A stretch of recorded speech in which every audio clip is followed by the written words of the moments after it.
Hello, Cooper Clever 1972. I'm here with a video. I decided to do this video about something I own. I know I said yesterday that I probably wouldn't do a video for a while, but then I was thinking of these are CDs, but they're not music CDs, they're lectures. And I was thinking of playing them in my car on the way to work and back and on errands. And I've listened to quite a few of these in the past. A friend of mine has them on DVD. He has a whole bunch of them on DVD, which I've borrowed from him. And there's been some DVDs at the library where I work. I've watched some of those. And I've listened to a few as well on CD. So a while back, probably a year more, maybe more than maybe 2 years ago. I don't know. It was a while ago, maybe three. The library where I work in the basement, I found out that somebody had donated their Great Courses CDs, and I worked at the library and I got a good deal, and I got all these lectures, so I'm going to show them to you. Anyways, first lecture I'll show you. Let me talk about what the Great Courses is actually. So the Great Courses are these lectures. It's just they tackle various topics. The more they've gone on, the more they've done. You know, they used to do like philosophy. They still do philosophy, religion, history, literature, art, math, and science. But I think they're spreading their net out more and more and more. You know, as time goes on, and you can look them up on the internet. Their stuff is very expensive. I think the DVDs, like one course might be $200 to buy online, some astronomical price. And they do have sales, but the sales are not cheap either. It's like $80 for a course then, or maybe, yeah, something like that.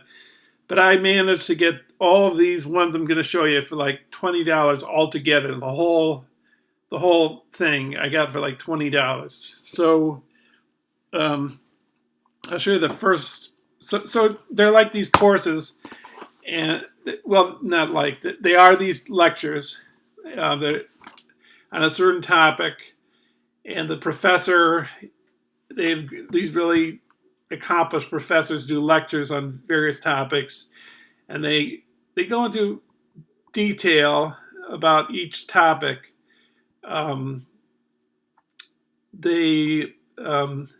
Sometimes maybe they don't get into detail about everything, you know, if it's like digressing a little from what the course is about. So in that particular case, you'd have to look for a lecture that's more specializes in one of the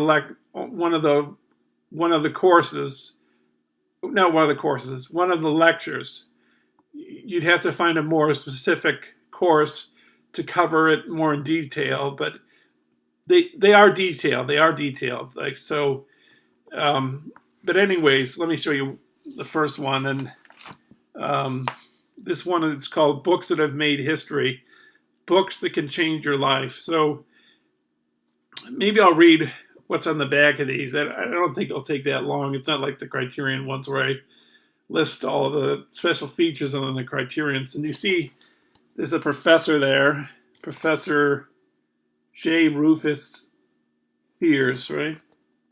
Yes, University of Oklahoma. So these particular lectures are in three parts. This is part one right here. All of the Great Courses, they come with these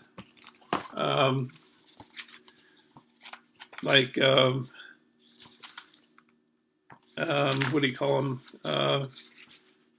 I don't know if it's a syllabus. It's more like a summary of the lecture. So like if you can't catch everything during the lecture, you can go back and read it. So I'm thinking, since I haven't listened to these lectures and I have a CD player in the car, maybe I'll listen to the lectures.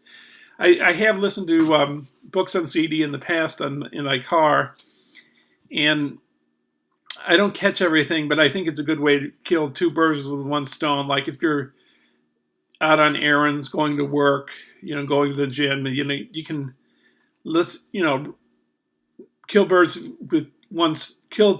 with one stone by listening to a book in the car, so you save time and you can do other things when you get home, like read another book, or you can play music, or you can watch a movie, or you can write, whatever, or read. So, I said read, but anyways, so you have a lecture in the car on here.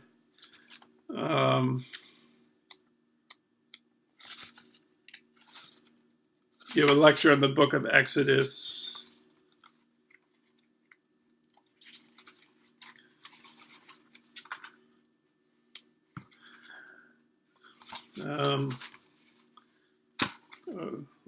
Let's see. And then you have a lecture. I want to get into another different type of book. Greek tragedy. How would I say that?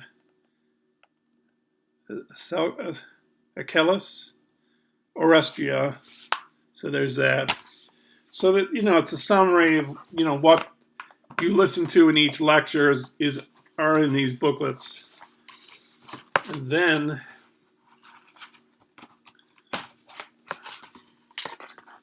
and each course, when each lecture starts, you hear this music, this classical music, and it's I think they've done it every single lecture when they start the lectures. Every time I've watched a lecture or listened to one, it's the same piece of classical music. It's Bach. It's one of the Brandenburg concertos they play, just the starting of it, like the first 10, 15 seconds of it. So anyways, then you get CDs here. So how many? Yeah, let's see. Try to. 2 lectures per disc. If you had the DVDs, you'd be able to watch. Let me see, 4 lectures on one DVD. I don't know the status of their Blu-rays. I mean, I don't know if they have Blu-rays, but maybe they do by now. But if you just look up online under Great Courses, the teaching company. So it's the joy of lifelong learning every day. Great professors, our professional recruiters, visit hundreds of the best teaching professors each year, selecting 1 in 20 for an audition lecture. More than 15,000 of our customers have rated these auditions. In the end, we and our customers select about 1 in 5,000 professors to make the great courses. Great courses. Professors and staff prepare each course for months to serve the needs of intelligent, engaged, lifelong learners. We record courses at our in-house studio on broadcast quality video and CD quality audio. On a scale where 10 is extremely satisfying, the average score our customers give the great courses is 8.97. Guaranteed. We guarantee your satisfaction for a lifetime because we want you to be our customer for a lifetime of learning. If a course is ever less than completely satisfying, you may exchange it for another, or we will refund your money promptly. This guarantee protects your investment in learning and compels us to produce great courses. So that's pretty interesting. I'm glad I read that to you because, then you can see what kind of company this is. And I highly recommend these courses. Watching or listening to these courses. Of course, maybe maybe some people would find it boring, but if you like history, if you like literature, if you like art, or art, music, if you're really into the nitty gritty, the details, of learning, then it's not a bad investment, but of course, again, as I said before, I'm planning a trip to Japan, so I probably won't be buying really anything or hardly anything in the next maybe few years. So, but I thought I'd share these because I have them. They've been sitting around for a while. I didn't know if anybody, I'm sure some people that are watching this video or might know about these, but maybe some people don't. And so I thought I'd show you these. Anyways, so the first 12 lectures, the first one is Bonhoeffer, Letters and Papers from Prison. I don't know who that is.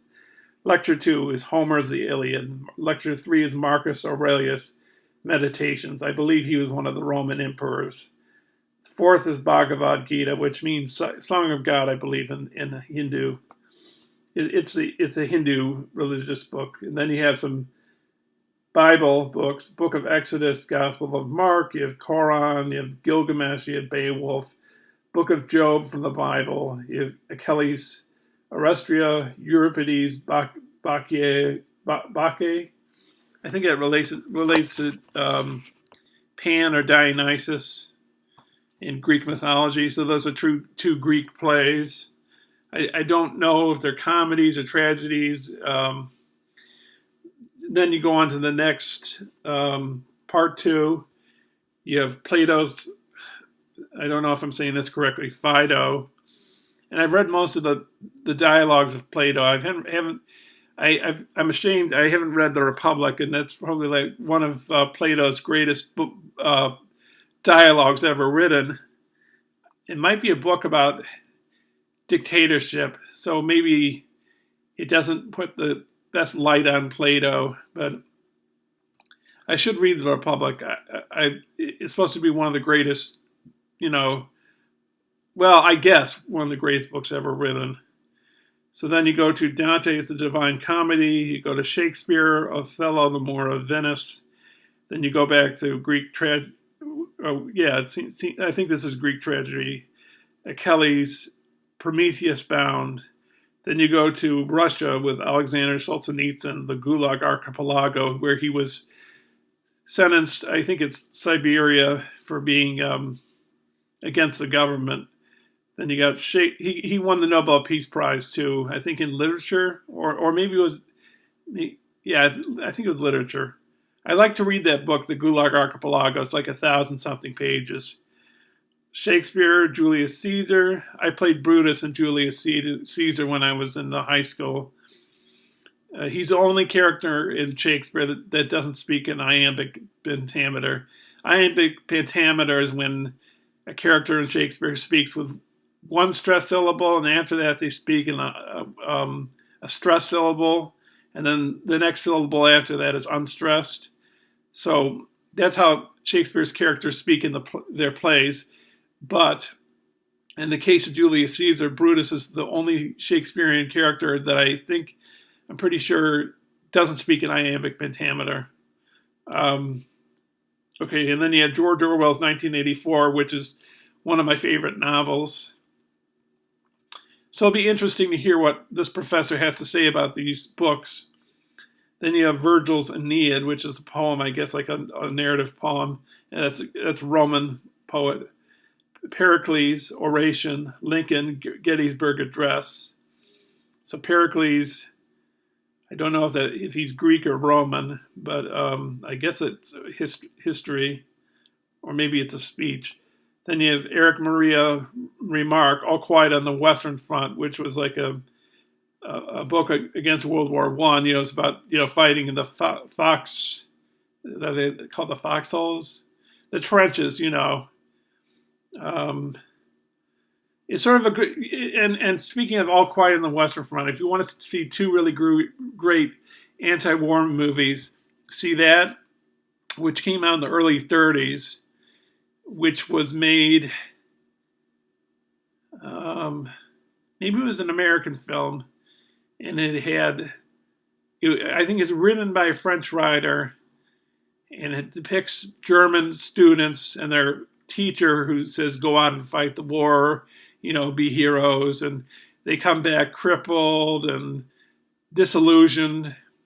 And Path to Glory was also a book. I don't know if that, I think that the title of the book was Path to Glory, but that's from the flip side in World War I, where the French soldiers were fighting the Germans and they were making no traction, and the French superiors made an example of the privates by picking a few to execute. So, they're both putting down World War I from both sides of the Germans and the French. And by the way, when Kubrick made Path to Glory, after he made it, I think the film was banned in France for a number of years. I'm sort of digressing. But then you have Confucius the Analects, and I'm reading a book on Japan right now, so I'm learning how in the Tokugawa era of Japan, rather, Confucius was stressed of learning for people. Confucius is he was a Chinese, I guess you could say, philosopher. Believing in family and ruler and subject, and father and son, and elder brother, younger brother, husband, wife. One was the superior, one was the inferior. It's like, and if everything moved accordingly altogether, then it followed the mandate of heaven. As I'm learning in this Japan book, because there was these some Japanese went to China and learned brought over Buddhism. Some of these Chinese people came over to Japan and brought over Buddhism, and they also brought over Confucius. And these two countries were too close together to each other. I don't know how much China was influenced by Japan, but Japan was heavily, I don't know, pretty. They have a huge influence from China. So, anyway, so you have Confucius, and then you have Machiavelli, the Prince. The Prince I've read, I think I don't have the book anymore. It's a short book, I don't know, I remember, I know this video is going long, but maybe you find this interesting. I remember when I was in high school, like my fellow students, I liked reading. My fellow students, not all of them liked reading, long books.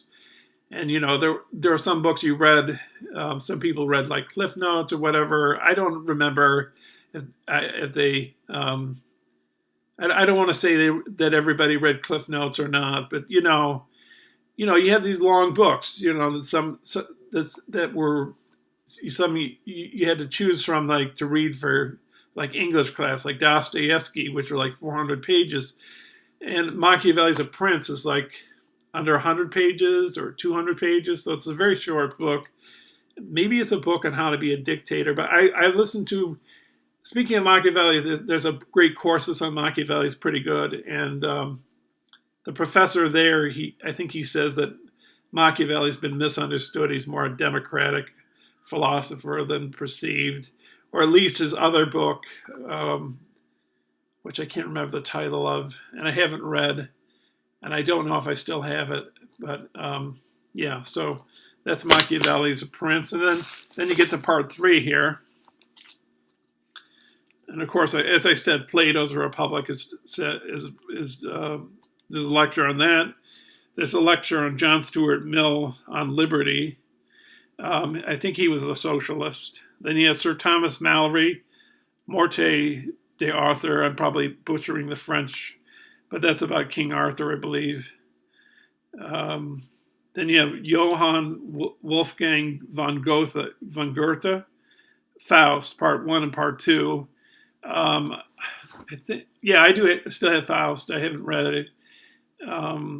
Nietzsche said that Goethe was one of the best writers of all time.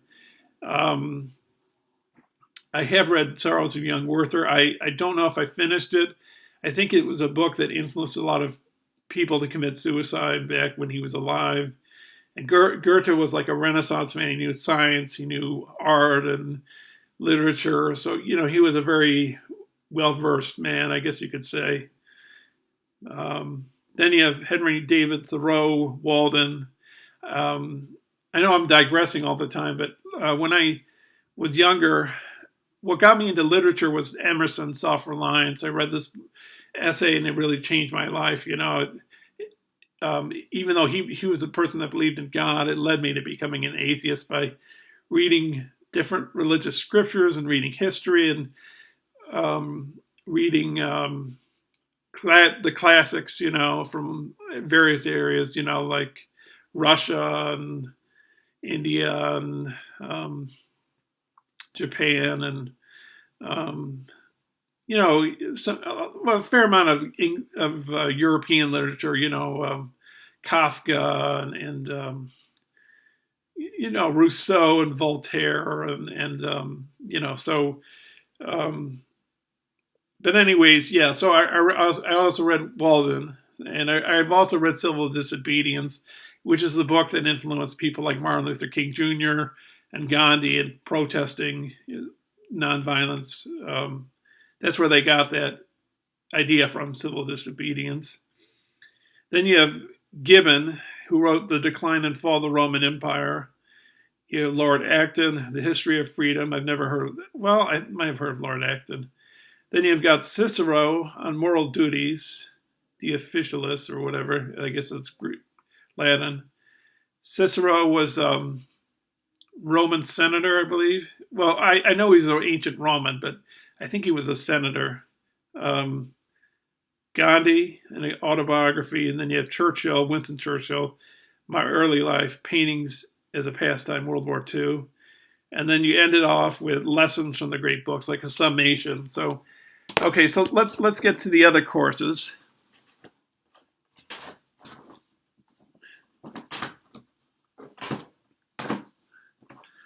I'm trying to do these courses in like a sort of order. So I did the books. Now I'm going to get into history. All these lectures are going to be about history. So we have two concerning the Middle Ages. So this one is the early Middle Ages, part 1.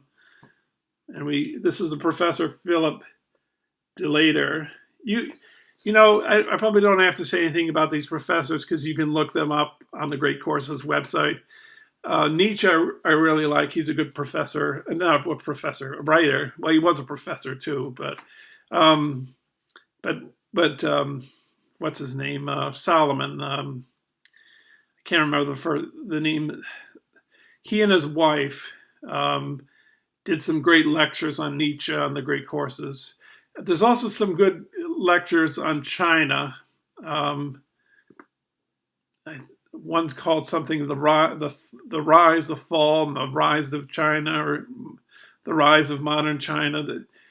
One I think is one's called From Yao to Mao, 5,000 Years of Chinese History, or something like that, which goes from way back in ancient China to the present day. And then there's one that concerns the last few centuries of China's history, which I can't remember the exact name of, but maybe it's the fall and rise of modern China, something like that. There's one on Japan that's a newer one, but that I saw that a few years back, so that was, I told my friend I was interested in Asia, so he bought those ones. He was curious. I think some of the Great Courses, if I watched them, I'd be completely lost because some science and math goes over my head. So, there's some areas where I would get lost. But history I love, so I love learning about history. So anyways, we got the early Middle Ages and Professor Philip Delader, whatever. We got Long Shadows in the Dark Ages, Diocletian and the Crisis of the 3rd Century, Constantine the Great, Christian emperor who made Christianity official religion, Pagans and Christians in the 4th Century, Athletes of God, Augustine Part 1, Augustine Part 2, who was a monk or a saint or whatever, Barbarians at the Gate, maybe that's the end of the Roman Empire, Franks and Goths, Arthur's England, Justinian, the Byzantine Empire, the House of Islam. Maybe that's the point where the Ottoman Turks invaded Rome, or they ended part of the Roman Empire. Rise of the Carolingians, Charlemagne, who was emperor of France or whatever, Carolingian Christianity, Carolingian Renaissance, fury of the Northmen, maybe the Northmen being Vikings, collapse of the Carolingian Empire, the birth of France and Germany, England and the age of Alfred, Al-Andalus, Islamic Spain, Carolingian Europe, gateway to the Middle Ages. Of course, with Spain, they were occupied for a while by the Muslims, and then they were driven back by the I guess the Catholics or the whatever. And but you see remnants of Islamic, art or what, or architecture, left behind. Carolingian Europe, gateway to the Middle Ages, family life. Now, how then became now long shadows in the Dark Ages revisited. So there's that. And then we have same professor. He's from the College of William and Mary. And this is the High Middle Ages. I think with every great courses, the subject matter, they have a certain picture for each type of course. So this subject, which is philosophy and intellectual history, this is the cover you're going to see. Whereas with ancient and medieval history, you get this picture, looks like the Parthenon or something like that. So this one's the High Middle Ages. It says, why the Middle Ages? Demography and the Commercial Revolution, those who fought the nobles, the chivalric code, chivalry of the knights or whatever, feudalism, those who worked the peasants, those who worked the townspeople. Oh, by the way, in this book on Japan, I'm realizing that the author is saying that feudalism was completely different. The concept of feudalism was completely different than it was as it was perceived in Europe. There are two different ways of operating. But I got to really dig deeper on that. I don't know. I got to. Yeah, they were different. That's what I wanted to say. But anyways, you got those who worked the peasants, those who worked the townspeople, women in medieval society, those who prayed the monks, Francis of Assisi and the Franciscan movement. I think he was a saint too. Heretics and heresy, the medieval inquisitions. And then you have part 2, and you have Jews and Christians, the origins of scholasticism, Aquinas, and the problem of Aristotle. Aquinas, I think, became a saint.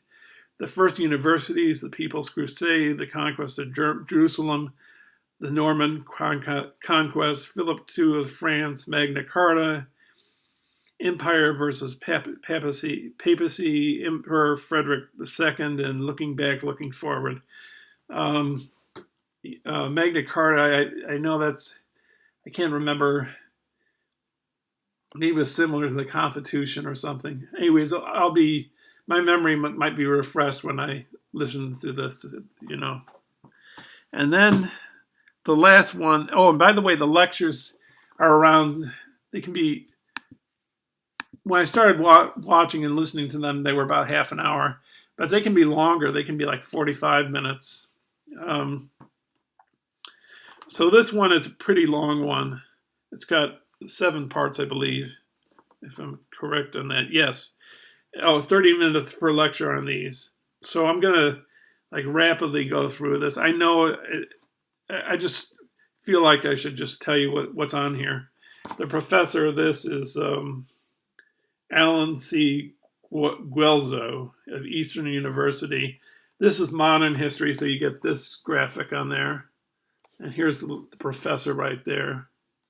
So you got Living Bravely, Spain, France, and the Netherlands, Gentlemen in the Wilderness, Radicals in the Wilderness, Traders in the Wilderness, An Economy of Slaves, Printers, Painters, and Preachers, The Great Awakening, The Great War for Empire, The Rejection of Empire, The American Revolution, Politics and People, The American Revolution, Howes War, Howes, so I guess it's referring to a person.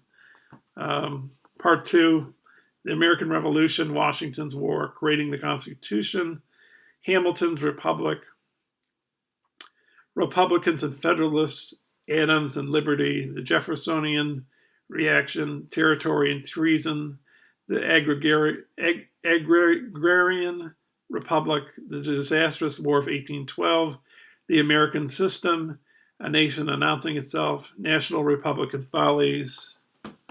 Part 3, we've got Second Great Awakening, Dark Satanic Mills, The Military Chieftain, The Politics of Distrust, The Monster Bank, Whigs and Democrats, American Romanticism, The Age of Reform, Southern Society and the Defense of Slavery, Whose Manifest Destiny, The Mexican War, The Great Compromise.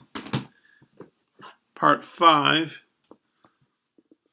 Industrialization, Transcontinental Railroads, The Last Indian Wars, Farming the Great Plains, African Americans after Reconstruction, Men and Women, Religion in Victorian America, The Populist, The New Immigration, City Life, Labor and Capital, Theodore Roosevelt, and Progressivism.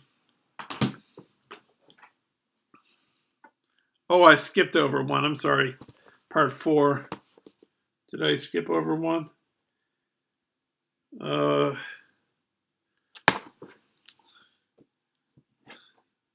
Yes, I did. Sorry about that. Sectional tensions escalate, drifting towards disaster, the coming of war, the first year of fighting, shifting tides of battle, diplomatic clashes, and sustaining the war. Behind the lines, politics and economies, African Americans in wartime, the Union drive to victory, presidential reconstruction, Congress takes command, reconstruction ends. Part 6, that was part 4, so I backpedaled a little bit. This is part 6, mass production, World War I, the road to intervention, World War I, Versailles and Wilson's Gambit, the 1920s, the Wall Street crash and the Great Depression, the New Deal, World War II, the road to Pearl Harbor, World War II, the European theater, World War II, the Pacific theater, the Cold War, the Korean War, McCarthyism, the affluent society. So, you know, he's going to tell you the details of America's history, but if you want one lecture, he's not going to go into detail in that one lecture about like World War I or whatever. For that, you have to get a lecture that focuses just specifically on World War I to get even more detail about that. But you do get a lot of detail.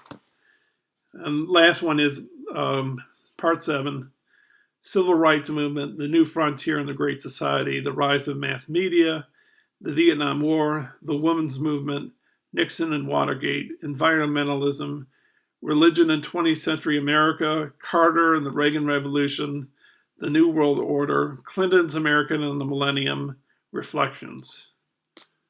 And Patrick N. Elite, he's a professor for this one. And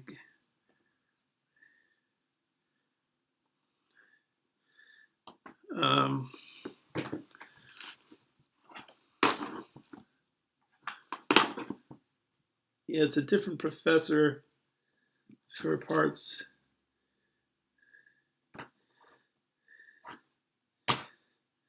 Yeah, because you have Patrick Elite, 567.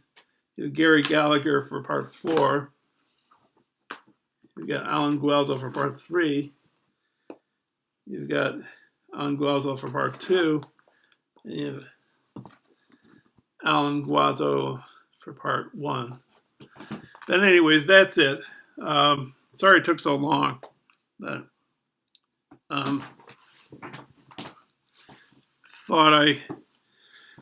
thought you might find that of interest. So if you're interested, look it up on Google. Great courses, The Teaching Company. They're really worth watching and listening to. Take a look at your library. You might be able to find them there. So it's a worthy investment.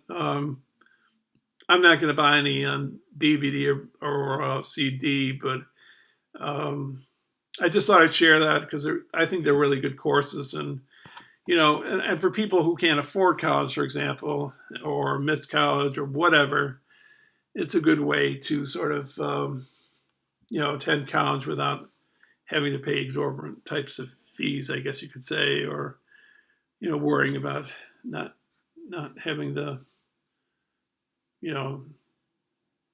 passing into being able to get accepted into college. You can listen to these lectures. So, all right, enough of that. I guess I'll leave my blog here and take a look at my GarageBand videos. They're up as usual. Maybe I'll put up some more fairly soon. And the movie that I told you I was watching, I had to stop the commentary to a few times. I will get back to it, but I'm reading this book on Japan. I'd like to finish it. So anyways, I guess that does it.